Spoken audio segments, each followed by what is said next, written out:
লাতিন আমেরিকার মানচিত্রে ভেনেজুয়েলা আজ আর শুধু একটি দেশের নাম নয়, এটি যুক্তরাষ্ট্রের বৈশ্বিক দাদাগিরির পরীক্ষাগার। ভেনেজুয়েলার ঢুকে প্রেসিডেন্ট নিকোলাস মাদুরাকে আটক করায় বিশ্ব রাজনীতিতে তীব্র সমালোচনার মুখে ডোনাল্ড ট্রাম্প। অনেকে বলছেন এমন ঘটনা বিশ্ব ইতিহাসে বিরল, কিন্তু আমেরিকার ইতিহাস জানলে বিস্ময়ের কিছু নেই। ইরাকের সাদ্দাম হোসেন থেকে পানামার ম্যানুয়েল নরেগো, নিজের দেশেই মার্কিন বাহিনীর হাতে বন্দী হয়েছেন রাষ্ট্রপ্রধানরা।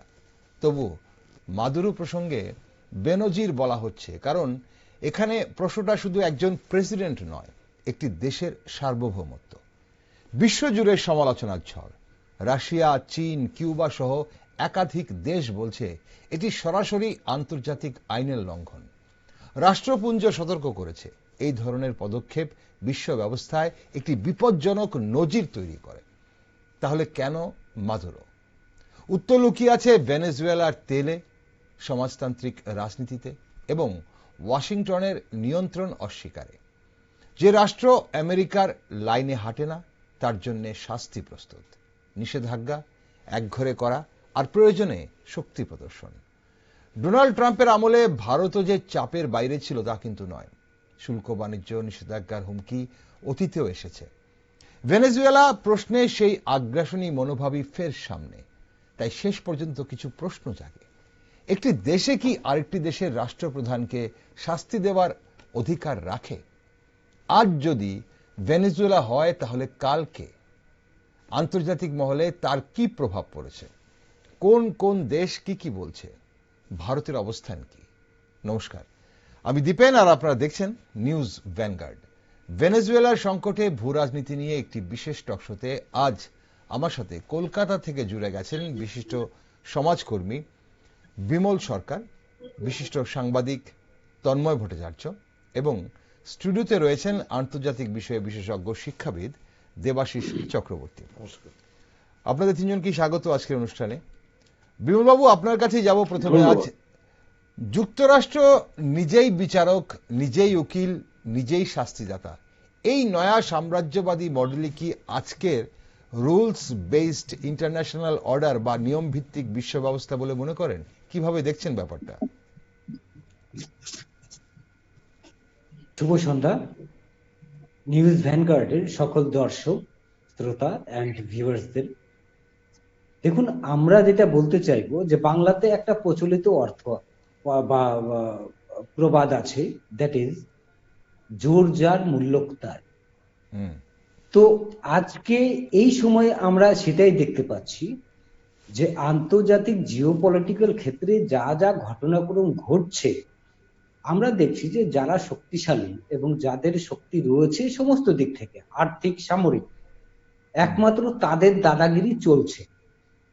এইবার যেটা আমরা বলি যে তাহলে বাকি বিশ্বের সমস্ত দেশ তারা কি করবে, এই জায়গাটাতে আজকে প্রশ্ন চলে আসে এখানে যে দ্বিতীয় বিশ্বযুদ্ধের পরে আমরা যে ইউনাইটেড নেশন দেখছি, সেখানে সিকিউরিটি কাউন্সিলে 5 জন, আর এই 5 জনের মধ্যে দেখুন যে আজকে 5 জনের মধ্যে তার মধ্যেও আবার সংখ্যাগরিষ্ঠ। তো সুতরাং আমরা বলতে পারি যে সারা পৃথিবীর দাদা এই 5 জনই। আর যেই দাদারা, তো এক দাদারা আর এক দাদার বিরুদ্ধে কথা বলবেন। আজকে আমরা বলবো যে দেখুন এইখানে যে ইউনাইটেড নেশনের যে ইনঅ্যাক্টিভনেস বর্তমানে সারা পৃথিবী জুড়ে আমরা দেখতে পাচ্ছি। বিগত দিনে আমরা বিভিন্ন সময়ে আমরা দেখেছি যে UNHRC, human right commission, United নেশনের আন্ডারে, তারা কিন্তু বর্তমানে তাদের নামনিশান এখন মানুষের মুখেও সেইভাবে উচ্চারিত হয় না। এবং আমরা ধরে রাখুন যেটা দেখেছি ইরাক যুদ্ধের সময়, আফগানিস্তান যুদ্ধের সময়, যে ঘন ঘন প্রতিদিন সিকিউরিটি কাউন্সিলের মিটিং চলছে, কিন্তু এখন তার পরবর্তী কাল থেকে আমরা কোনোদিন এখনো পর্যন্ত দেখিনি যে সিকিউরিটি কাউন্সিলের কোনো মিটিং বা তারা বসছেন। সর্বাধিক 11 জন মেম্বার থাকেন অস্থায়ী। এবার দেখুন যে ঘটনাটা হচ্ছে এটা। এইবার চলে আসি যে তাহলে ইউনাইটেড নেশনের সুপ্রিম বা বস কাকে বলা হচ্ছে। আজকে দেখুন যে সারা পৃথিবীর প্রত্যেকটা লোক, সারা পৃথিবীর প্রত্যেকটা দেশ, যে America is the supreme power from economy to that means সমস্ত দিক। তো আজকে আমরা বলবো যে যারা সেকেন্ড এন্ড থার্ড বিমলবাবু, আপনি শুনতে পাচ্ছেন? আপনার কথা হঠাৎ বন্ধ হয়ে গেছে, মানে শব্দ এই মুহূর্তে আমাদের কাছে পৌঁছচ্ছে না। আপনি আরেকবার চেষ্টা করুন, আমি শুনি দেখি আরেকবার। হ্যালো, না, কোনো একটা জায়গায় এই শুনতে মুহূর্তে পাচ্ছেন? হ্যাঁ, এখন শোনা যাচ্ছে। হ্যাঁ, বলুন। হ্যাঁ, তো আমরা যেটা বলবো যে দেখুন যে যেইভাবে চক্রান্ত একটা চলছে, কিন্তু আমরা বলবো যে একটা দেশের বিরুদ্ধে আর একটা দেশ কাজ করছে, আচ্ছা, তার বিরুদ্ধে যেইভাবে আক্রমণ করছেন, এটা কিন্তু গণতান্ত্রিক প্রসেস নয়। এবং এই দিকটা শূন্য মাত্রাই একটা, মানে কি বলবো যে দেখুন, সমস্ত দেশের তো একটা ডেমোক্রেসি থাকবে। আপনি নিকোলাস মাদুরো যেইভাবেই আসুক না কেন, তার তো নিজের একটা দেশের সংবিধান রয়েছে, তাকে এইভাবে কেউ হাইজ্যাক করে নিয়ে গেল, এটা সারা পৃথিবীর বুকে গণতন্ত্রের বুকে ইত্যাদির দিকে একটা দৃষ্টিকটু লাগছে। একদম, আমি আসবো। একদম, আপনি ঠিক বললেন, ঠিক বললেন। কোন দেশ এইদিকে মানে সমর্থন জানাবে আমেরিকার এই পদক্ষেপ? ঠিক, এখন একদম সবাই সমর্থন জানানো উচিত এবং বা জানাবে বা জানাচ্ছে, সেটা নিয়ে আমাদের আলোচনা আছে। কিন্তু প্রশ্ন হচ্ছে যে, বা আমরা যেটা ভাবছি এই মুহূর্তে, ভেনেজুয়েলা থেকে বা তার রাষ্ট্রপ্রধানকে এইভাবে আমেরিকা আটক করলো এবং বন্দি করে নিয়ে গেল। এখন প্রশ্ন হচ্ছে যে, একটা দেশ কি আরেকটা দেশের রাষ্ট্রপ্রধানকে এভাবে নিয়ে যেতে পারে, বন্দি করতে পারে এবং তার বিচার ব্যবস্থা তার নিজের দেশে করতে পারে? এটার একটা আন্তর্জাতিক আইন রয়েছে এবং আন্তর্জাতিক যে এই যে বিষয়গুলো, এগুলো দেখার জন্যই ইউএন। এখন ঘটনা হচ্ছে যে ইউনাইটেড নেশনের এই যে কাউন্সিল আপনি যেটা বলছিলেন, তারা খুব একটা ইনঅ্যাক্টিভনেস দেখা যাচ্ছে বিগত কয়েক বছর ধরে বা কয়েকটা বিষয়ে, গুরুত্বপূর্ণ বিষয়ে। তাহলে কি দাঁড়াচ্ছে যে ইউএন কাউন্সিলে যে মূল যে 5টি দেশ যারা যাদের দাদাগিরি আপনি বলছেন, সেখানে দেখছি আমরা একজনই দাদাগিরি করছে, বাকিরা চুপ, বাকিরা সে অর্থে জাস্ট একটা প্রতিক্রিয়া দিচ্ছে, সে অর্থে কোনো কার্যকরী পদক্ষেপ নিচ্ছে না। এখন সেই জায়গায় দাঁড়িয়ে অন্যরা কি মনে করছে, আমি একটু যাবো, আমি তন্ময়বাবুর কাছে যাবো। তন্ময়বাবু, এই যে ভেনেজুয়েলা ইস্যুতে যুক্তরাষ্ট্রের ভূমিকা কি একটি দেশের সার্বভৌমত্বের সরাসরি হস্তক্ষেপ বলে দেখছে না সবাই, নাকি ওয়াশিংটন যাকে বলে রুলস বেসড ইন্টারন্যাশনাল অর্ডার, তার বাস্তব প্রয়োগ করছে? নমস্কার, ভ্যানগার্ড নিউজের প্রত্যেক দর্শক এবং আপনাদের সবাইকে নমস্কার এবং ইংরেজি শুভ নববর্ষের প্রীতি ও শুভেচ্ছা জানাই। দেখুন, আমরা ছোটবেলায় পড়েছিলাম বিজ্ঞান আশীর্বাদ না অভিশাপ। তো এখন আমি যদি সেই ন্যারেটিভটাকে একটু উল্টো ভাবে দেখি, যে তেল অভিশাপ না আশীর্বাদ, তো আজকের দিনে যে মার্কিন সাম্রাজ্যবাদের কথা আমরা বারবার শুনে এসেছি ছোটবেলা থেকে, সেখান থেকে আবারও দৃষ্টান্তমূলক জায়গায় আমরা দেখলাম মার্কিন সাম্রাজ্যবাদ এবং মার্কিন দাদাগিরি। ডোনাল্ড ট্রাম্প খুব সুকৌশলে এই যে তেল নেওয়ার পদ্ধতিকরণকে যে সুকৌশলে তার নিজের দিকে টানলেন, তার একটা নাম হচ্ছে ভেনেজুয়েলা। আমি যদি একটু পেছন দিকে যাই, আপনি দেখবেন আমি একটা সমীক্ষা করেছিলাম, মানে এটি লেখা নিজের মতো করে লিখেছিলাম। প্রায় 303 বিলিয়ন ব্যারেল, যা সৌদি আরবের চেয়েও বেশি সংখ্যক তেল মজুদ আছে ভেনেজুয়েলা। সেখান থেকে রাষ্ট্রপ্রধান কি দেখলেন, যে এখান থেকে আরেকটি মন্তব্য আমি ডোনাল্ড ট্রাম্পের শুনেছিলাম, যে আমাকে খুশি করার জন্য ভারতবর্ষ আমেরিকার থেকে তেল নেবে। দেখুন, এই যে দৃষ্টতা, এই যে আমেরিকার দাদাগিরি, এটা তো আমরা দেখেছি, আজকে তো নতুন কিছু নয়। আজকে ভেনেজুয়েলার ক্ষেত্রে হয়েছে, এর আগে আপনারা খেয়াল করেছেন বাংলাদেশে যখন জেনজি আক্রমণ হলো, যে বুলেট দিয়ে প্রতিহত করা হয়েছিল, দেখা গেছে বাংলাদেশ আর্মিরা বলেছিল এই বুলেট আমরা ব্যবহার করি না, এই বুলেট ব্যবহার করে মার্কিন সেনারা। আপনারা খেয়াল করেছেন কোথাও প্রচ্ছন্ন পরোক্ষভাবে মার্কিন সাম্রাজ্য কি পুরো জায়গাটাকে গ্রাস করছে? আমাদের এটা ভাবতে হবে। আজকে শুধু ভেনেজুয়েলা নয়, আপনি শুরু হওয়ার আগেও বলেছিলেন কিছু দেশের নাম, কিছু রাষ্ট্রপ্রধানের নাম, যেখানে মার্কিন সাম্রাজ্যবাদ, মার্কিন দাদাগিরিকে আমরা রক্তচক্ষু হিসাবে দেখেছি। এটা খুব থ্রেটনিং আজকের দিনে দাঁড়িয়ে। আজকে দেখুন, ভেনেজুয়েলাতে তেল থাকতে পারে, আজকে পশ্চিমবঙ্গে তেল থাকতে পারে, আজকে ভারতবর্ষে তেল থাকতে পারে, তার মানে মার্কিন আগ্রাসনকে আমাকে মানতে হবে, তার দাদাগিরিকে মানতে হবে? কখনই নয়। আজকে যদি সার্বভৌমত্ব দেশ হয় ভারতবর্ষ, আজকে যদি গণতান্ত্রিক পদ্ধতি বলে কিছু থেকে থাকে, তাহলে আজকের দিনে দাঁড়িয়ে এই যে নরেন্দ্র মোদীর প্রতি, ভারতবর্ষের প্রতি যে একটা নিরবিচ্ছিন্ন ভাবে যে হুঙ্কার দিলেন ট্রাম্প, সেটাকেও খুব হালকা চোখে নেওয়া যাবে না। তার কারণ আমরা ভারতবর্ষ যেখানে সার্বভৌমত্বের কথা বলেছি, গণতন্ত্রের কথা বলেছি, আমরা কি এটা বারুদের স্তূপের উপর বসে আছি না? পাশে রাষ্ট্র বাংলাদেশ, চীন, পাকিস্তান, এই যে আগ্রাসনকে আমি আসবো ভারতের অবস্থান নিয়ে, বা ভারতে এই মুহূর্তে কি ভাবছে বা ভারতের কি হতে পারে সেই বিষয়টাতে আসবো, কিন্তু আগে আমরা মূল বিষয়টা একটু আমাদের দর্শক বন্ধুদের সামনে যারা এই মুহূর্তে আছেন আমি সেটাই আসছি, আজকে সেটাই আসছি। দেখুন না, আজকে দেখুন যে ভারতবর্ষের মতো এত বড় একটা দেশকে প্রচ্ছন্ন পরোক্ষভাবে হুমকি দিচ্ছে, সেখানে ভেনিজুয়েলা আজকে সৌদি আরবের থেকে বেশি তেল মজুদ আছে।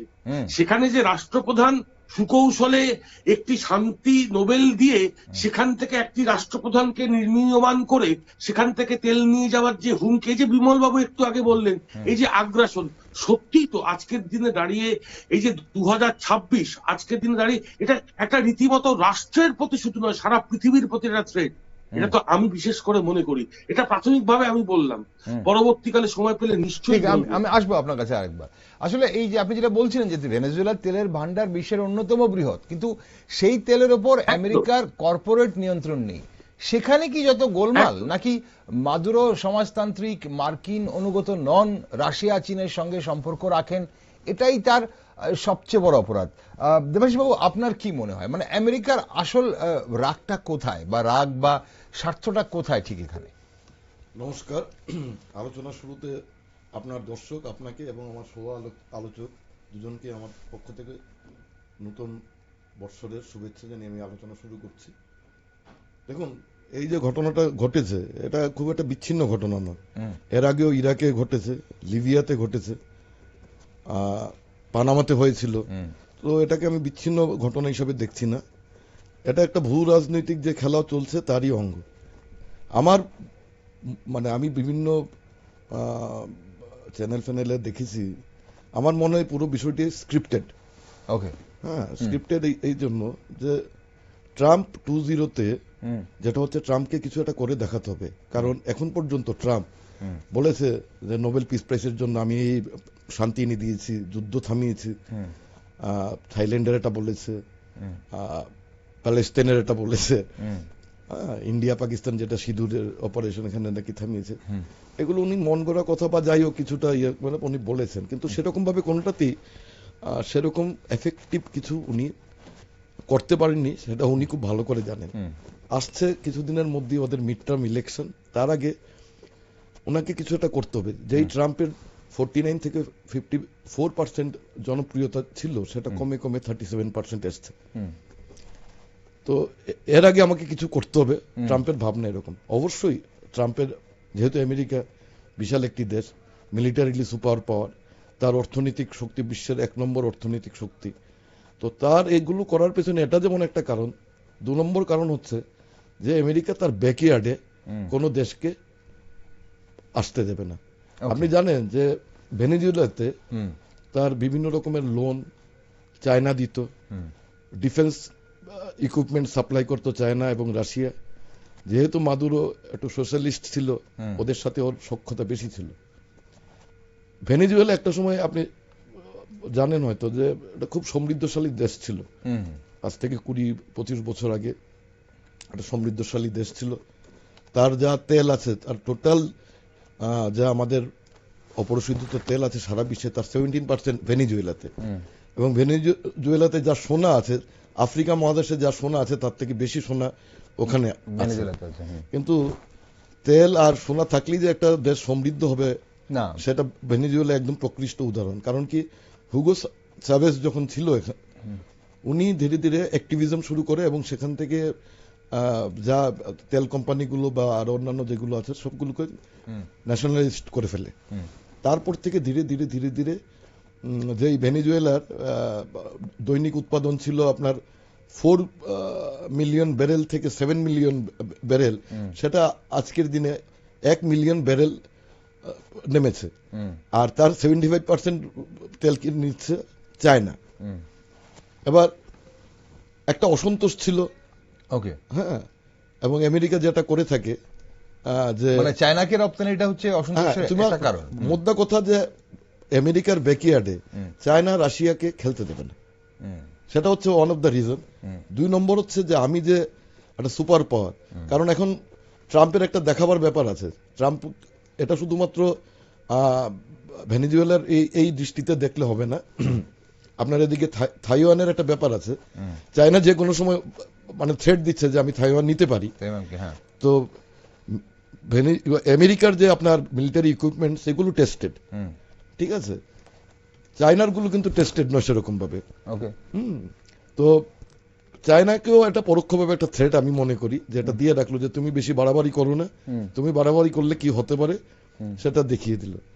তো ওভারঅল যে ব্যাপারটা হচ্ছে এটা ভূ রাজনীতির অঙ্গ, সামনে ট্রাম্পকে কিছু একটা করে দেখাতে হবে, আই এম দা বস, সেটাও ওকে প্রমাণ করতে হবে তার জন্য। আর বাকিটা যা হচ্ছে যে দেখুন এই ঘটনার 2 দিন আগে ভেনেজুয়েলার প্রেসিডেন্ট মাদুরো উনি কিন্তু ট্রাম্পের সাথে বা মার্কো রুবিওর সাথে কথা বলেছিলেন যে আমি কি করে সারেন্ডার করব, এরকম একটা ব্যাপার একটা উনি চেষ্টা করছিলেন। ট্রাম্পের প্রশাসন দেখলো না ওকে সারেন্ডার করিয়ে তো লাভ নেই, ওকে এরকম ভাবে করলে পরে পাবলিক এই ব্যাপারটাকে অনেক বেশি নেবে, এটা ওয়ান অফ দ্য রিজন। 2 নম্বর হচ্ছে যে উনাকে অ্যারেস্ট করার বা কিডন্যাপ করার 12 ঘন্টা আগে চাইনিজ এনভয়ের সাথে উনার একটা মিটিং হয়েছিল একদম। তো তার মানে কি যে মাদুরো একটা আশা করেছিল যে চীন বা রাশিয়া ওনাকে এসে হেল্প করবে, ওনাকে সেভ করবে। আলটিমেটলি তো আমরা সবাই দেখতে পাচ্ছি যে কি হয়েছে কিনা। আর আমেরিকার একটা ব্যাপার তো থাকেই যে ডেমোক্রেসির নামে রিজিম চেঞ্জ। তো এই যে আপনি এখানে দেখলেন যে ওনাকে করলো বা কিডন্যাপ করলো বা যেটাই করলো আপনি ভেবে নেবেন না যে এটা জাস্ট কিছুদিন আগে এটাকে প্লট তৈরি করেছে তারপর এটা করেছে। এটা অনেক পুরনো একটা ওরা যেটাই করে দীর্ঘকালীন একটা পরিকল্পনা করে তারপরে এটা করে, ওই পরিকল্পনার অংশই হচ্ছে। তাহলে আমরা সামগ্রিকভাবে এটা বলতে পারি যে মার্কিন রাজ্যের বা মার্কিন যুক্তরাষ্ট্রের যে আগ্রাসন নীতি, আমেরিকার যে আগ্রাসন নীতি, তারই একটা ফল। এখানে শুধু তেল নয়, এখানে ভূ রাজনীতির যেটা প্রভাব সেটাও কিন্তু জড়িয়ে আছে। আপনি বলছেন সেখানে বা যারা বিরোধী শক্তি বা আমেরিকা যার কাছে এখন নিজেকে থ্রেট মনে করছে, একটা রাশিয়া, চীন। কিন্তু তাহলে একটা জায়গায় আমার এখানে একটা প্রশ্ন যাচ্ছে যে আমেরিকা যে জিনিসটা করলো বা ডোনাল্ড ট্রাম্প যে জিনিসটা করলো আরেকটি সার্বভৌম দেশে, সেখানে রাষ্ট্রে গিয়ে তার রাষ্ট্রপ্রধানকে সে আটক করলো, বন্দি করলো, তুলে আনলো এবং তার বিচার ব্যবস্থা যে কোনো অভিযোগই হোক, যে অভিযোগ দেওয়া হচ্ছে নার্কো টেরোরিজমের, এখন তার বিচার আমেরিকাতে হবে। তাহলে কি আগামী দিনে যখন এই পৃথিবীর অন্য কোনো দেশ যদি এরকম কিছু করে, তাহলে কি আমেরিকা সেখানে নাক গলাতে পারবে? আমেরিকার কি নাক থাকবে, নাকি আমেরিকা তখনও ওইভাবেই রুখে দাঁড়াবে? আপনার কি বলছিলাম? দেখুন আমেরিকা যেটা করেছে, আপনি যেটা দেখছেন আমেরিকা কোন কোন দেশগুলোর সাথে এগুলো করছে, আফগানিস্তানের সাথে, ইরাকের সাথে, লিবিয়ার সাথে। ওরা কিন্তু সেরকম মিলিটারিলি শক্তিধর রাষ্ট্র নয়, বুঝতে পেরেছেন তো? ওরা এতটা শক্তিশালী রাষ্ট্রধর না। আমেরিকা ওদের সাথে গিয়ে দাদাগিরি করছে। নিউক্লিয়ার ওয়েপন যাদের কাছে নেই, শুধুমাত্র সেটা নয়, নিউক্লিয়ার ওয়েপন সামরিকভাবে যারা বেশি সক্ষম নয়। আপনার এখানে যখন এই ভেনেজুয়েলাকে করেছে, আপনি কি ভাবছেন যে ভেনেজুয়েলাকে এটা করার এটা একটা সিগন্যাল দিয়েছে কাকে? ব্রাজিলকে। ব্রাজিল হচ্ছে founder member of the BRICS. হ্যাঁ, ডলারাইজেশন অনেক এগুলোর সাথে অনেক কিছু মুখে তো কিউবা, কলম্বিয়া এবং গ্রিনল্যান্ডকে বলেছে। হ্যাঁ, এবং এই নার্কো টেরোরিজমের যে দোহাইটা দিচ্ছে, দেখুন ভেনেজুয়েলার থেকে সরাসরি কিন্তু ওদের সাথে বর্ডার নেই, মাঝে মেক্সিকো আছে, যে যা করছে মেক্সিকোর মধ্যে দিয়ে করছে। আর আপনার যদি আপনার বাই সি যদি করতে হয়, আমেরিকান কোস্টগার্ড প্রচন্ড শক্তিশালী, ওদিক দিয়ে করার কোনো প্রশ্নই ওঠে না। তো নার্কো টেরোরিজম বা যেটা বলছে এটা খুব একটা থাকে না। আর আপনি যেটা বলছেন যে আমেরিকা কি চাইবে, আমেরিকা কি আগামী দিনও যে কোনো দেশে ইন্টারফেয়ার করে ওদেরকে বিচার ব্যবস্থার আন্ডারে আনবে কিনা, এটা আপনার প্রশ্ন ছিল। অ্যাকচুয়ালি দেখুন মাদুরোর এগেনস্টে একটা নিউ ইয়র্ক কোর্টে একটা কেস হয়েছিল এবং ওনার জন্য বাউন্টি $20 মিলিয়ন বা $50 মিলিয়ন এরকম একটা ঘোষণা দিয়েছিল এই নার্কোটিক্সের ওপরই। তো সেই ট্রাম্প প্রশাসন কিন্তু ওই অজুহাতে ওকে ওখান থেকে কিডন্যাপ করে এনে, আপনি জানেন হয়তো ম্যানহাটন কোর্টে ওনাকে প্রডিউস করে, এবং তো ওটার প্রেক্ষাপট হচ্ছে ওখান থেকে শুরু, নার্কোটিক্স দিয়ে শুরু। কিন্তু আমি বলবো শুধু নার্কোটিক্সটা যদি ওয়ান অফ দ্য রিজন হয়, অন্যান্য রিজন হচ্ছে তেল, সোনা এবং রাশিয়া এবং চীনকে বুঝিয়ে দেওয়া। ওকে, ব্যাকইয়ার্ডে আসতে না দেওয়া।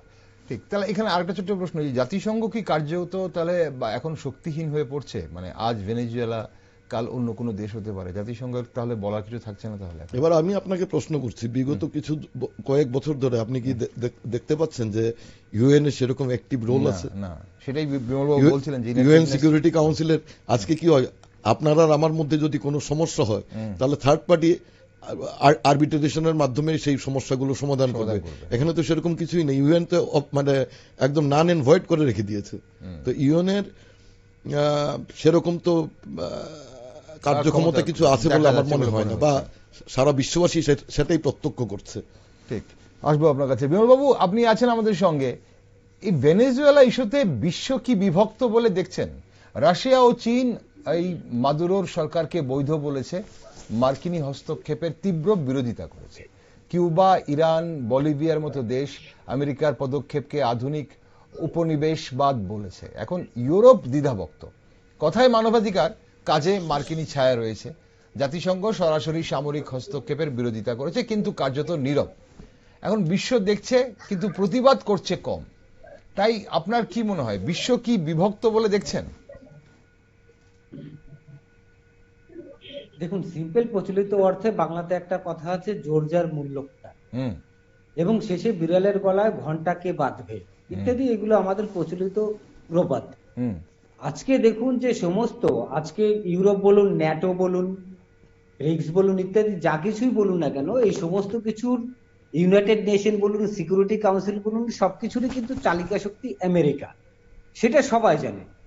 সেখানে আপনার চীন বলুন, রাশিয়া বলুন, রাশিয়া এখন বর্তমানে যেখানে ইউক্রেনের জায়গাতে রয়েছেন তারা নিজেরাই বিধ্বস্ত।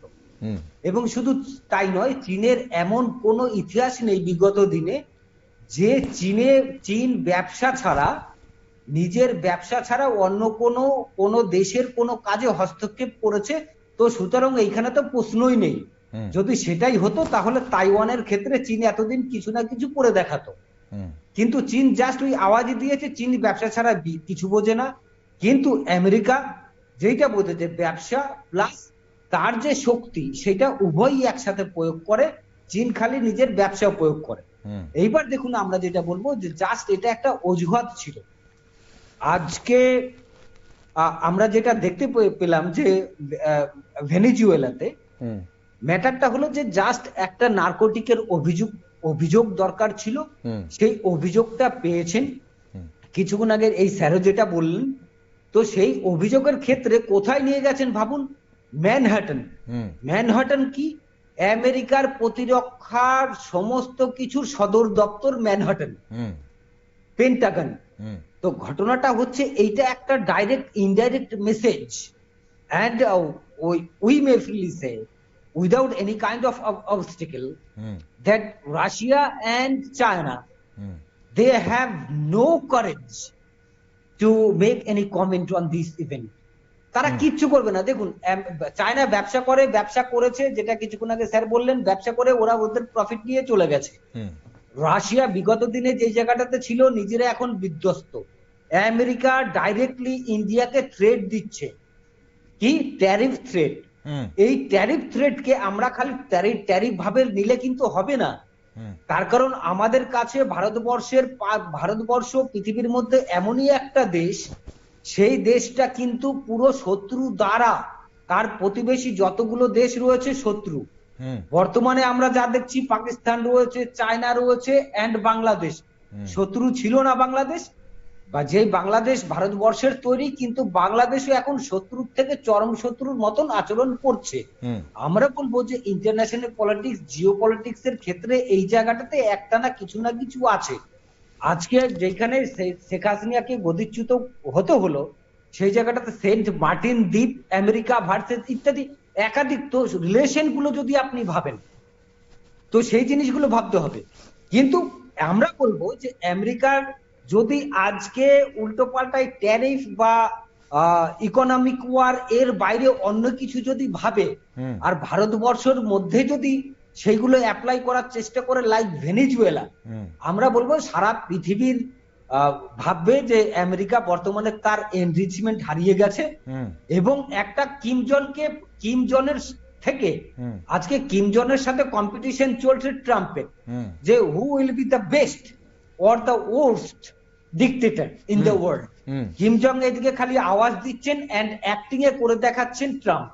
তো আমরা বলবো যে এদের কাছে সারা পৃথিবী সুরক্ষিত নয়, একজনের কাছে নিউক্লিয়ার বোম রয়েছে আর একজনের কাছে সবকিছু রয়েছে। তো ঘটনাটা হচ্ছে যে এরা যদি এই কম্পিটিশনের মধ্যে যদি দৌড়ায়, তাহলে আজকে সারা পৃথিবীর ভবিষ্যৎ কাদের কাছে যাবে, কি হবে? আজকে পৃথিবীর সাধারণ, আজকে তৃতীয় বিশ্বের দেশ আফ্রিকা বলুন, ইত্যাদি বলুন, ভারতবর্ষ বলুন, এশিয়া বলুন, এরা তো এইগুলো দেখতে চায় না। আমরা বলবো যে এই জায়গাটাতে ইউনাইটেড নেশন তার বুদ্ধিমত্তা, তার মজ্জাকে সম্পূর্ণ মাত্রায়, বিকজ ইউনাইটেড নেশনের উৎপত্তি কিন্তু আমরা সমস্ত কিছু সব জানি, কিন্তু তবুও যেহেতু একটা স্বাধীন সত্তা, একটা ইন্ডিপেন্ডেন্ট বডি, অটোনমাস বডি তৈরি হয়েছে, তার এক্সিস্টেন্সের লড়াই এটা। আমরা বলবো যে সিকিউরিটি কাউন্সিলের তাদের সকলের যদি সচেষ্ট থাকে, সেখানে তো ইন্ডিপেন্ডেন্টলি ভোট রয়েছে, তো আসুক না। তো আজকে এইটাকে যদি কেউ ইলিগাল ভাবে যদি ভাবে, আজকে এইবার দেখুন যে কে এর পেছনে কোশ্চেন করবে। রাশিয়াও তো এই একই কোশ্চেনে ফেসে রয়েছে, ইউক্রেনে, চায়নাও আজকে আমাদের ইন্ডিয়ার মধ্যেও একাধিক জায়গাতে রয়েছে, পাকিস্তানে রয়েছে, তাইওয়ানে রয়েছে, একই জায়গাতে। তো কে কার উপরে দোষারোপটা করবে, এর মধ্যেই সবাই দিতে পারত। এর জন্য কেউ ইউএনএসসির কথা বলছে না, ইউনাইটেড নেশন সিকিউরিটি কাউন্সিলের কথা কেউ বলছে না। বিমলবাবু, এখানে আমার একটা প্রশ্ন আছে, বিমলবাবু আমার একটা এখানে প্রশ্ন আছে, যেটা নিয়ে আপনি বলছেন যে রাশিয়া ইউক্রেন যে যুদ্ধ চলছে, এবং চীনের কথা আপনি বলছেন, চীনেরও এখানে পাকিস্তানে বলুন বা প্রবেশ করে রয়েছে, তাইওয়ানে প্রবেশ করে রয়েছে, ভারতেরও কিছু জায়গা বলছেন আপনি দখল করে আছে, এগুলো অভিযোগ ওঠে। এখন প্রশ্ন হচ্ছে যে আমেরিকা যেটা করলো, রাষ্ট্রপ্রধানকে বন্দি করে তার সস্ত্রীক রাষ্ট্রপ্রধানকে নিয়ে গেল ম্যানহাটনে, এখন সেটা তো সেই দুটো দেশ করেনি, এখন যুদ্ধ চলছে, যুদ্ধ অনেক দেশের মধ্যেই চলে, পাশাপাশি দেশের মধ্যে বা অন্য কোনো দেশের সাথে, ইসরায়েলের সাথে এখন যুদ্ধ চলছিল প্যালেস্তাইনের। এখন আমেরিকা কিছুদিন আগে যেটা করলো ইরানের সাথে, সেটা নিয়েও কিন্তু এই প্রশ্ন ওঠেনি। এখন প্রশ্ন উঠছে, যেহেতু রাষ্ট্রপ্রধানকে বন্দি করে নিয়ে অ্যাবডাক্ট করে নিয়ে চলে যাওয়া হলো বেসিক্যালি তার নিজের দেশে, এবং সেখানে বিচার করা হবে বলে বলা হলো। এখন এখানে আন্তর্জাতিক আইন কিছু আছে কিনা বলে প্রশ্ন উঠছে, যে এখানে কি এটা করতে পারে কিনা। তাহলে আজ যদি আমেরিকা করে, তাহলে আগামীকাল অন্য একটি সুপার পাওয়ার তার থেকে যদি কম শক্তিশালী দেশের কাছেও করতে পারে, তখন সেখানে কি আমেরিকা কি কিছু বলার থাকবে কিনা? সেটাই তো আজকে দেখুন সারা পৃথিবীর মধ্যে যে নজিরটা তৈরি হচ্ছে, এই নজিরটা খুবই সংকটজনক অবস্থা। আজকে দেখুন আমরা বলবো যে যারা রেসপন্সিবল কান্ট্রি, তারা এখনো কেন জবাব তুলছে না? আমরা বলবো পৃথিবীর সমস্ত দেশ তারা অন্তত জবাবটা তো তুলুক। কিন্তু এই যে নজিরটা দেখলাম, আজকে যুদ্ধ একটা আলাদা বিষয়, যুদ্ধ বিভিন্ন কারণে হতে পারে, যেটা আমরা বিগত দিন থেকে দেখে আসছি, কিন্তু এইটা দেখুন যে উইদাউট যুদ্ধতে একটা দেশকে কি করে নষ্ট করে দেওয়া যায়, একটা দেশকে সাডেন নির্বাচন কি করে করা যায়, বা নিজের মনোনীত প্রার্থীকে, তাহলে ইলেকশন কোথায় গেল? আজকে আমরা এর সাথে যদি আমরা দেখুন ইনডাইরেক্টলি বাংলাদেশের অবস্থাটা যদি ভেবে নিই, তাহলে আজকে ভেনেজুয়েলার সাথে কি এক নয়? আজকে ডেলসি রড্রিগেজকে যেইভাবে বসিয়ে দেওয়া হলো, তাহলে তার সাথে পার্থক্যটা কোথায়? তো দেখুন যে সিমিলারিটি এক, কিন্তু যেহেতু বাংলাদেশ আজকে বেঁচে গেছে, যেহেতু ভারতবর্ষের সংস্পর্শে রয়েছে, যদি আজকে এরকম ল্যাটিন আমেরিকা বা পৃথিবীর অন্য কোনো জায়গাতে থাকতো, আশা করি যে এরকম কোনো ঘটনা ঘটতে পারত, একই হাল হয়ে যেত। আমরা যেটা জানতে চাইবো যে একই হাল হতো। এই জায়গাটাতে আমরা বলবো যে ইন্টারন্যাশনাল কোর্ট অফ জাস্টিস কি করছে, তারাও কি আজকে অন্ধ হয়ে থাকবে? অন্তত কথাটা তো বলো পৃথিবীর কাছে, বাকি দেশগুলোর কাছে কি বার্তা যাচ্ছে? আজকে আমরা যদি বলি যে বিশ্ব মানবাধিকার আজকে খাতরা মে হে একজনের জন্য, এই ট্রেন্ড যাতে না হয়, আগামী ভবিষ্যতের জন্য না হয়, আমরা আশা রাখবো যে একটা সুষ্ঠু সিনক্রোনাইজ হইতে যে কোনো সমস্যা, যোগ অভিযোগ, তার জন্য বিচার ব্যবস্থা রয়েছে। ঠিক, মাদুরোর মুক্তির দাবি, international মাদুরোর মুক্তির দাবি করছে বিভিন্ন দেশ, এবং যেভাবে এটাকে নিন্দা করা হচ্ছে প্রতিক্রিয়া, কিন্তু তার বাইরে কি আর বেশি কিছু হবে কিনা? আসবো আপনার কাছে আরো একবার, সময় থাকলে আমি অবশ্যই তন্ময়বাবুর কাছে। তন্ময়বাবু, আপনি কি দেখছেন গোটা বিশ্ব তো এই মুহূর্তে যা দেখা যাচ্ছে, ওই যে ভূ রাজনীতির জন্য এটা পুরো বিভক্ত হয়ে রয়েছে, খুব সুন্দরভাবেই বললেন বিমল বাবু। আপনার কি মনে হয় এই জায়গাটাতে যে এই ট্রেন্ডটা কি আগামী দিনে চালু হয়ে যাবে এইভাবে, যদি কোনো একটি মানে শক্তিধর রাষ্ট্র অন্য একটি রাষ্ট্রের তার থেকে যিনি কম শক্তিশালী রাষ্ট্রপ্রধান কিভাবে তুলে নিয়ে যেতে পারবে? না, দেখুন, যেমন রাষ্ট্রপ্রধানকে তুলে নিয়ে যেতে পারাটা একটা অনৈতিক কার্যকলাপ, পাশাপাশি এটা আমাকে দেখতে হবে ভেনিজুয়েলা ভেঙে যাওয়ার কারণটা কি। দেখুন, কোন একটি রাষ্ট্র তার তেলের বিক্রি বা তেলের অর্থনীতির ওপর দাঁড়িয়ে থাকতে পারে না, এটাকে একটা ভার্সেটাইল জায়গাতে ছড়িয়ে দেওয়া উচিত ছিল। কিন্তু ভেনিজুয়েলা কি করলো, অর্থনৈতিক পরিকাঠামোটাকে তৈরি করলো তেল বিক্রির ওপর। পাশাপাশি এই যে শক্তিধর রাষ্ট্রগুলো, তারা তার সুযোগ তো নেবেই। আজকে যদি আমার কাছে তেল ভান্ডার থাকে, আজকে যদি আমার কাছে ধনসম্পদ থাকে, পাশের বাড়ি যদি আমাকে আক্রমণ করে বলে ভাই তুমি বসে খাচ্ছ, তোমার অর্থনৈতিক সোর্স হচ্ছে তোমার ধনসম্পদ, তাহলে তো তারা আক্রমণ করবেই। সেক্ষেত্রে ভেতরের কিছু ক্রাইসিস এবং এটাকে ডাইভার্সিফিকেশন না করা একটা ভেনিজুয়েলার ক্ষেত্রে সব থেকে একটা কি বলবো মানে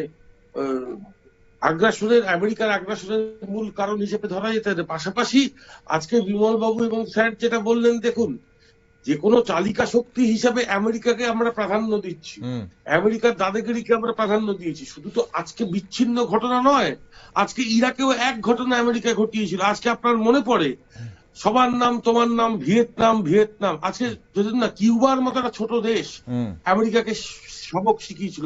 স্ট্র্যাটেজিগত পয়েন্ট আমি বারবার করে বলছি, চীনকে সন্তুষ্টিকরণ, তাকে সাবসিডাইজ করে তেল বিক্রি করা, এই যে পলিসিগুলোকে মেক করেছিল, এর পেছনে আমরা যদি আমেরিকার আগ্রাসনকে শুধুই দোষ দিই, শুধু তো তা নয়, আজকে ভেনিজুয়েলার অন্তর্দ্বন্দ্ব, ভেনিজুয়েলার ভেঙে যাওয়ার একটা মূল কারণ। শুধু কোনো একটি দেশ, কোনো একটি রাষ্ট্র শুধু তেল বিক্রির টাকার উপর টিকে থাকতে পারে বলে আমার প্রাথমিকভাবে মনে হয় না। আজকে একটি উদাহরণ আপনাকে টেনে দিই, আমি যে অঞ্চলে থাকি সেখানে অশোকনগর বলে একটি জায়গা আছে, সেখানে 25,000 কোটি টাকার তেল পাওয়া গেছে, যেখানে পশ্চিমবঙ্গ সরকার তার কিছু অংশ পাবে। আজকের দিনে যদি ধরে নিই, কেন্দ্রীয় শাসিত অঞ্চল নয় পশ্চিমবঙ্গ, আজকে পশ্চিমবঙ্গ একটি অঙ্গরাজ্য। সেক্ষেত্রে যদি আজকে যদি আগ্রাসন বলি কেন্দ্রের আগ্রাসন, সেটা ভুল বলা হবে কি আমার জানা নেই। তাহলে আজকে অর্থনীতির যদি মূল অংশ টিকে থাকে তেলের ওপর, যেখানে বারবার করে বলছি সৌদি আরবের থেকেও বেশি তেল মজুদ আছে ভেনেজুয়েলাতে, সেক্ষেত্রে আমেরিকার আগ্রাসন, যেখানে আমেরিকা নিজেকে সারা বিশ্বের মধ্যে তারা হিসেবে প্রতিষ্ঠিত করেছে, যেখানে অর্থনীতি সব থেকে সুচারু, এবং রাশিয়ার দিক থেকে যদি আমি বলতে চাই, তারা তো অস্ত্র বিক্রি ছাড়া কিছু মনেই করেন না। আর বিমল বাবু যেটা বললেন, চীন হচ্ছে একটা ব্যবসাদার দেশ, আর যেখানে অত্যন্ত সুকৌশলে, আবারও বলছি কোট আনকোট সুকৌশলে স্যার যেটা বলেছেন, ট্রাম্পের যে অবস্থানটা, যে হাম কুচ করা হয়, মানে আমি কিছু করে দেখাচ্ছি, এই যে ট্রাম্পের যে এখন এক তন্ত্র, শুধু তো তাই নয়, আমরা এর আগেও ট্রাম্পকে দেখেছি ভারতবর্ষে এসে মনীষীদের নামে ভুল ব্যাখ্যা করা। বিবেকানন্দ নাম তিনি বলতে পারেননি, কিন্তু সেখানে ট্রাম্পকে আমাদের মানতে হয়েছে। আমাদের খুব খারাপ লাগে। এই যে মার্কিন সাম্রাজ্যবাদের আমরা কথা বলেছি, আমরা মার্কিন আগ্রাসনের কথা বলেছি, কই আমরা তো সমষ্টিগতভাবে কখনো তাদের উদ্দেশ্যে আমরা কথা বলিনি। কি উদ্দেশ্যে কথা বলিনি, কেন কথা বলিনি, সেটা আমাদের কেন আজকে ভাবাচ্ছে, সেই জিনিসটাও তো ভাবা দরকার। আজকে বিমল বাবু যেটা বললেন অত্যন্ত গুরুত্বপূর্ণ কথা বলেছেন। আজকে ন্যাটো থেকে শুরু করে সমস্ত চালিকা শক্তি তো আমেরিকাই, এটা তো অনস্বীকার জায়গা নয়। আজকে ধরে নিন কোন একটা অটোনোমাস বডি আছে, তার কোনো চালিকা শক্তি নেই, আমার দেহ আছে, আমার দেহে আত্মা নেই, চালিকা শক্তি নেই, এটা তো হতে পারে না। আজকের দিনে পুরো সার্বভৌমত্বকে কি বলবো, গণতান্ত্রিক প্রক্রিয়াকে অক্ষুণ্ণ না রেখে আমেরিকার যে আগ্রাসন, সেটাকে ধিক্কার জানানো ছাড়া সত্যি আজকের দিনে ভারতবর্ষ বাসী হিসেবে ধিক্কার জানানো ছাড়া আমার কোনো জায়গা নেই।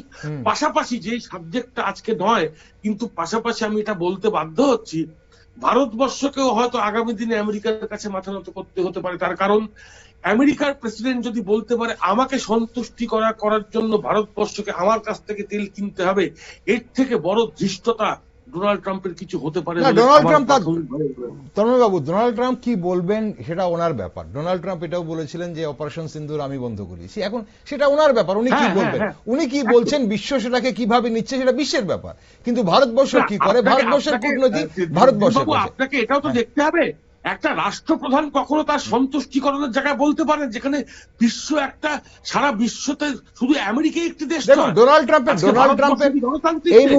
মুহূর্তে আমেরিকা কি ভাবছে আর ডোনাল্ড ট্রাম্প কি ভাবছে তার মধ্যে একটা পার্থক্য রয়েছে। আমেরিকা কি ভাবছে, আমেরিকা কি করছে এবং ডোনাল্ড ট্রাম্প কি করতে চাইছে তার মধ্যে একটা পার্থক্য রয়েছে। ডোনাল্ড ট্রাম্পকে গোটা বিশ্ব একটু অন্যভাবেই দেখছে, কেন এখন সেই জায়গাটাতেই আমাদের একটা আপত্তি রয়েছে। ডোনাল্ড ট্রাম্প এখন ভারতবর্ষকে নিয়ে কি বলছে, কাল আরেকটা কিছু বলতে পারে, তার মানে ভারতবর্ষ সে একই ফাঁদে পা দিচ্ছে তা কিন্তু নয়। ভারতবর্ষ কিন্তু যথেষ্ট মেপে এই মুহূর্তে কৌশলগত অবস্থান নিচ্ছে। একজন ভারতবাসী হিসেবে একদম আমি আপনাকে একটু কথা বলার অনুমতি চাইছি। আজকে যখন নমস্তে ট্রাম্প হলো, তিনি এসে বিবেকানন্দের নাম অনুচ্চারণ করতে পারলেন না, বিবেকানন্দ উচ্চারণ করতে পারেন না। না, এর থেকে লজ্জা কি হতে পারে? তন্ময়বাবু আমি সেটা বলছি, দেখুন উনি অন্য দেশের মানুষ, আমার কোনো মনীষীর নাম ভুল বলেছেন, অবশ্যই আমার সেটা আবেগে বা আমার চোট আঘাত হয়েছে, কিন্তু প্রশ্নটা সেখানে না। নমস্তে ট্রাম্প, আমি যদি কাউকে আবেগ না, ভারত শুধু তাই নয়, উনি রাজনীতি এবং ভৌগোলিক সূত্রে এবং জিও পলিটিক্যাল ওয়্যার করছেন, এটাকে কিন্তু একটা থ্রেটনিং হিসেবে নেওয়াটা দরকার। ভারতবর্ষ কাউকে প্রথমে শত্রু ভাবে না, ভারতবর্ষ সবাইকে অতিথি ভেবেই এগিয়ে যায়। তারপর যদি কেউ শত্রুতামি করে বা কেউ যদি পেছন থেকে ছোড়া বা আঘাত করে তাহলে ভারতবর্ষ ছেড়ে দেবে না, সেটা অন্য ব্যাপার। নতুন ভারত কাউকে ছাড়া হবে না। আসবো আপনার কাছে দেবাশবাবু, এই যে ভেনেজুয়েলা কি মানে এখন মনে হচ্ছে যে মানে প্রক্সি কূটনীতির মঞ্চ হয়ে উঠবে, মানে এই পরিপ্রেক্ষিতে কি মনে হচ্ছে রাশিয়া ও চীন ভেনেজুয়েলাকে ঘিরে সরাসরি শক্ত কোনো অবস্থান নেবে, যেটা বলছিলেন ওরা কিছুই করবে না? আপনি দেখুন এই ইনসিডেন্টটা ঘটার পর আপনার রাশিয়া থেকে সেরকম স্ট্রং কোন রকম প্রতিবাদ কিন্তু যেরকম ভাবা গিয়েছিল যে ওরা হয়তো করবে, করেনি। চীনের প্রথমে ফরেন মিনিস্ট্রি স্পোক পারসন লি চিয়েন বলে এক ভদ্রলোক, উনি এটাকে কন্ডেম করেছেন। তারপর শি জিনপিং এটা স্ট্রংলি কন্ডেম করেছেন এটা। তো মাদুরোকে যখন এরকম একটা ঝামেলা হচ্ছে, মাদুরোর কাছে তো সেই ফিলারটা ছিল যে ওনাকে অ্যারেস্ট করা হতে পারে। উনি ওই সময় কি হয় যে ওর বন্ধুরা ওকে এসে সেভ করবে এটাই তো ভেবেছিল, কিন্তু করেনি। দেখুন আমার পুরোটা মনে হচ্ছে কেমন স্ক্রিপ্টেড। কারণ দেখুন রাশিয়া ভেনেজুয়েলাকে আপনার এয়ার ডিফেন্স সিস্টেম দিয়েছে, যেটা S-300, আমাদের S-400 আছে, ওদের S-300 আছে। তাছাড়া অনেক ধরনের আজকাল আধুনিক বিশ্বে ওরা কিন্তু মানে মিলিটারিলি স্ট্রং ছিল। আপনি দেখুন আমেরিকার যেটা M6 হেলিকপ্টার, যেটা চিনুক বলে জানি, চিনুক ঢুকলো, তার আগে F-35 ঢুকলো, তারপর ডেল্টা ফোর্স এসে ঢুকলো 20 মিনিট বা 25 মিনিট বা 11 মিনিট, অনেকে বলে 11 মিনিটের মধ্যে ওনাকে তুলে নিয়ে চলে গেল। আমেরিকার কাছে পুরো ইনফরমেশন ছিল। তা আমার প্রশ্ন হচ্ছে আমেরিকা এখানে আক্রমণ করার বা ওনাকে ওঠানোর মানে কিডন্যাপ করার আগে সাইবার ওয়ারফেয়ারের মাধ্যমে সবকিছু স্তব্ধ করে দিল, কিন্তু উনার জন্য উনাকে গার্ড দিত একটা রাষ্ট্রের সর্বাধিনায়ক, উনাকে গার্ড দিত, নিজের গার্ড ছিল, কিউবান গার্ড ছিল 30 বা 35 জনের। কোথাও থেকে কোনো রেজিস্ট্যান্স এলো না। একটা মানে ঠিক আছে সাইবার ওয়ারফেয়ারের মাধ্যমে আপনার ইলেকট্রনিক করে দিয়েছে, কিন্তু আপনার অ্যাসল্ট রাইফেল চালাতে তো আর এখানে ঠিক কেউ বাধা দেয়। কতজন এসেছিল আমেরিকা, কি নিয়ে এসেছিল, কিভাবে এসেছিল, সবাই যারা এত বড় একটা দেশে রাষ্ট্রপ্রধানের সিকিউরিটি পুরো নিস্তেজ হয়ে গেল কিভাবে, সেইভাবে। তো এখন দেখুন ভেনেজুয়েলার মধ্যে বললাম যে ওদের আর্থিক সংস্কার ছিল না, ইকোনমিক্যালি দেখুন যেই দেশটা দক্ষিণ আমেরিকার one of the richest country ছিল, সেই দেশটা ধীরে ধীরে একদম গরিবের দিকে চলে গেল। ইন্টারনাল ডিস্টারবেন্স ছিল, মানুষ যখন ঠিকভাবে সময়ে পয়সা পাবে না, স্যালারি পাবে না, যেটা হয় একটা গ্রিভেন্স হওয়াটা খুব স্বাভাবিক। এটাকে যেমন ইউজ করেছে। 2 নম্বর ব্যাপারটা হচ্ছে যে আমেরিকাটা মানে ভূ রাজনৈতিক বিশেষজ্ঞরা বলেন যে আমেরিকা এখানে মনরো ডক্টরিন অ্যাপ্লাই করেছে। মনরো ডক্টরিনটা কি? জেমস মনরো, আপনারা সবাই জানেন যে আমেরিকার প্রেসিডেন্ট ছিল, 1823-তে এই মনরো ডক্টরিন কনসেপ্টটা আনে। সেটা হচ্ছে যে ওয়েস্টার্ন হেমিস্ফিয়ারে যাতে কোনো কলোনাইজেশন না হয় না হয়। এটাকে রেজিস্ট করার জন্যই। এখন কলোনাইজেশন নাকি এখানে যাতে রাশিয়া বা চীনের কোনো আমেরিকার না হয়। ব্যাকইয়ার্ডে বা ল্যাটিন আমেরিকা বলুন, উত্তর আমেরিকায় বলুন, এখানে যাতে অন্য কোনো দেশের আধিপত্যবাদ না নাম আসে, বিস্তার হয়। এটা হচ্ছে পরিষ্কার। আর এরপরে যেটা হচ্ছে যে দেখুন, ভূ রাজনীতির যে এখন বর্তমানে যেটা চলছে, মিস্টার ডোনাল্ড ট্রাম্প যখন প্রেসিডেন্ট হয়েছেন, প্রথম ফেজটা তো কিছুটা ছিল, সেকেন্ড ফেজে উনি আনপ্রেডিক্টেবল ট্রাম্প হয়ে গেছেন। কখন কি বলছেন আমরা দেখেছি, কখন কি বলছেন উনার মতো করে উনি ইয়ে করছেন, ইউএন কে মানি না, ওখান থেকে চলে আসবো। নেটো যেটা স্যাররা বলছিলেন, নেটোতে ম্যাক্সিমাম ইনভেস্টমেন্ট হচ্ছে আমেরিকা। হ্যাঁ, তো সেখান থেকেও বলছে যে আমি উইথড্র করবো, তোমরা তোমাদের মতো করে চালাও। টোটাল ব্যাপারটা হচ্ছে আমেরিকার দাদাগিরি সারা বিশ্বে এটাকে প্রতিষ্ঠিত করতে হবে। তার জন্য Trump, America is the great, সেটাই পথে হাঁটছে। আবার সেটা প্রমাণ করার চেষ্টা করলেন। অনুষ্ঠানের সময় ফুরিয়ে গেছে। একটা ছোট্ট প্রশ্ন করব সবার কাছে, আপনাদের তিনজনের কাছে একই প্রশ্ন। এই ভেনেজুয়েলার সার্বভৌমত্ব প্রশ্নে ভারতের এই মুহূর্তে কি অবস্থান নেওয়া উচিত বলে মনে করেন? বিমল বাবু, খুব ছোট্ট করে 1 মিনিট সময়।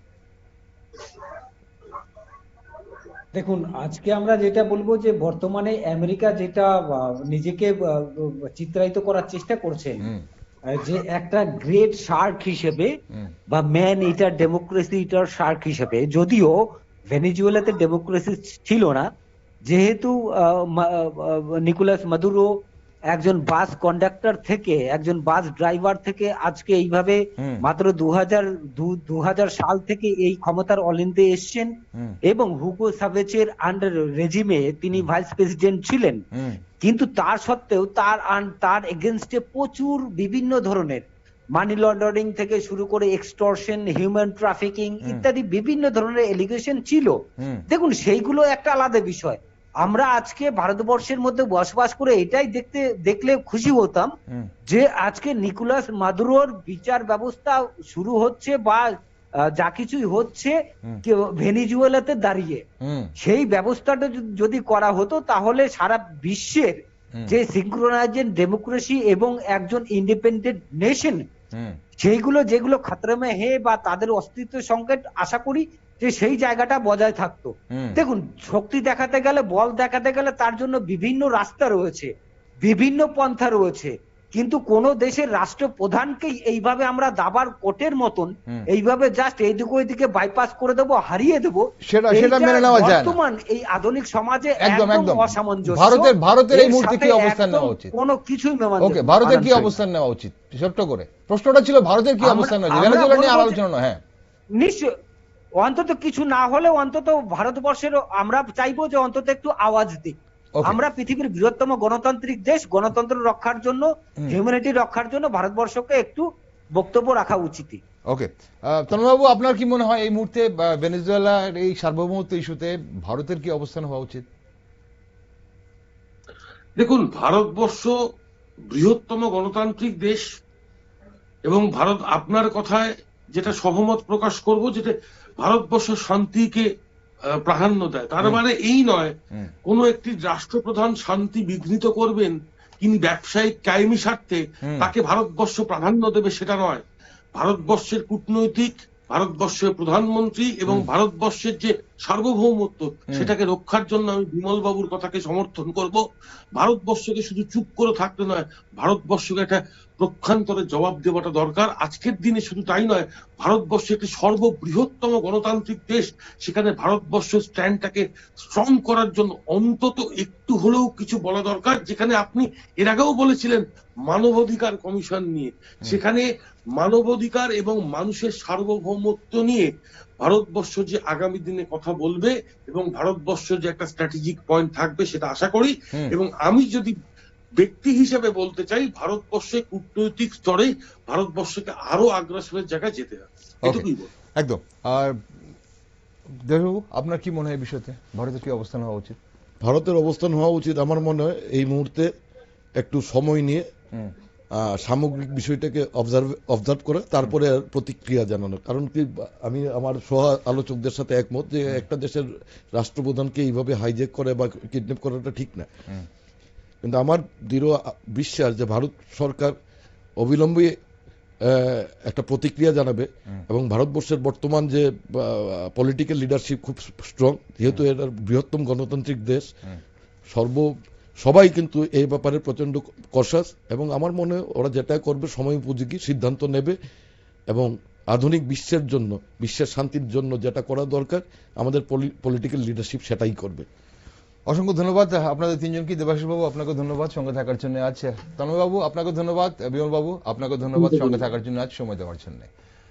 দর্শক বন্ধুরা, ভেনেজুয়েলার সংকট ভারতের কাছে কোনো দূরবর্তী লাতিন আমেরিকার ঘটনা নয়, বরং এটি সার্বভৌমত্ব, শক্তির রাজনীতি এবং গ্লোবাল সাউথের ভবিষ্যতের ভূমিকা, এই তিনটিরই পরীক্ষা ক্ষেত্র।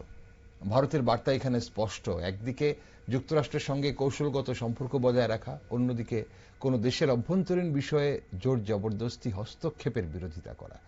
ভেনেজুয়েলার সব খবরে চোখ রাখছি আমরা, আর আপনারা দেশ দুনিয়ার আপডেট দেখার জন্য চোখ রাখুন শুধুমাত্র নিউজ ভ্যানগার্ডে।